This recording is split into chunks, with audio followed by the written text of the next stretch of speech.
बदलता रहे, जो परिवर्तनशील है, वो सत्य नहीं हो सकता। सत्य एक जैसा होता है, सत्य सदैव अकेला होता है, एक होता है, उसमें कभी कोई परिवर्तन नहीं होता, अपरिवर्तनीय होता है सत्य। तो भगवान ही सत्य है। कैसे? बोले हम नहीं थे तब भी भगवान थे, हम हैं तब भी हैं, और नहीं रहेंगे तब भी रहेंगे। इसलिए परमात्मा सत्य है। चित्त बोलते हैं चेतना को, चित्त बोलते हैं प्रकाश को, जो प्रकाश स्वरूप है। जब ये दुनिया समाप्त हो गई, सूर्य चंद्रमा कुछ नहीं था, तब एक दिव्य ज्योति प्रकाशित हो रही थी कि तस्मात् ज्योतिर्भवेत् वेधा, गोपाल सहस्त्र नाम में आया है। तो वो दिव्य ज्योति दो भागों में परिणत हुई, विभाजित हुई, वही राधा माधव है। जिस दिव्य प्रकाश से सब कुछ प्रकाशित हो रहा है, वही तो चित्त है, वही तो मेरे गोविंद हैं। गोस्वामी तुलसीदास जी कहते हैं,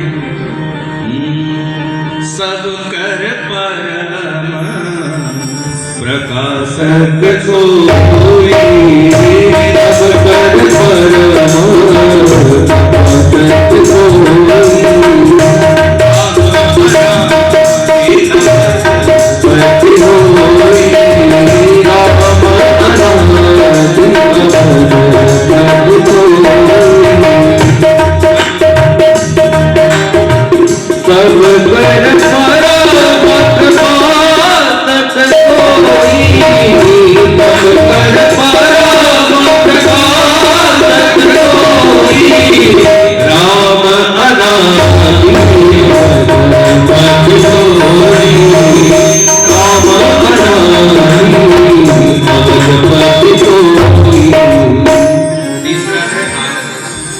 तीसरा है आनंद। आनंद, ये आनंद क्या है?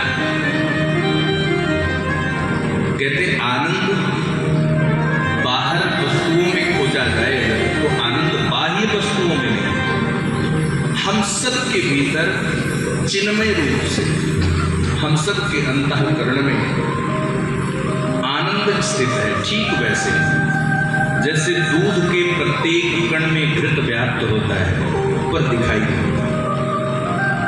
अच्छा, एक प्रश्न यह भी उठता है कि कई लोग कहते हैं कि जो दिखता है हम तो उसी को मानते हैं, जो नहीं दिखता उसे मानते ही नहीं। ठीक है भाई, जो दिखता है आप उसी को मानते हैं। तो एक बात बताइए, दिन है, बोले दिन है, भगवान भास्कर दिखाई पड़ रहे हैं, दिखाई पड़ रहे हैं, तो बताओ तारा होते हैं कि तारागण होते हैं कि नहीं होते? आप तो दिखने वाले को ही मानते हैं, वो तो दिख रहा है क्या? बोले होते तो हैं पर दिख नहीं रहा।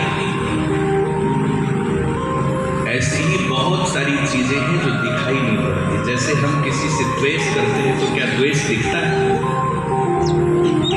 हम किसी से ईर्ष्या करते हैं, हमारे मन में किसी से ईर्ष्या है तो क्या दिखाई पड़ती है?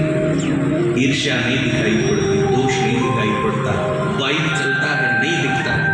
ऐसे बहुत सारी चीजें हैं जो नहीं दिखाई पड़ती फिर भी होती है। दिखने वालों से ज्यादा न दिखने वाली चीजें हैं जो हम समझ नहीं पाते। ठीक ऐसे ही आनंद हमारे भीतर है। आप विचार करो, उन योगियों को कैसा आनंद, कैसा सुख मिलता होगा जो 12-12 घंटे तक ध्यान मुद्रा में बैठ करके केवल चिंतन करते रहते हैं, केवल भगवत भजन में लगे रहते हैं। उनको क्या मिलता होगा? बोले क्योंकि उन्होंने अपने आनंद को पा लिया है, अपने आत्मा का तदाकार कर लिया है, साक्षात्कार कर लिया है।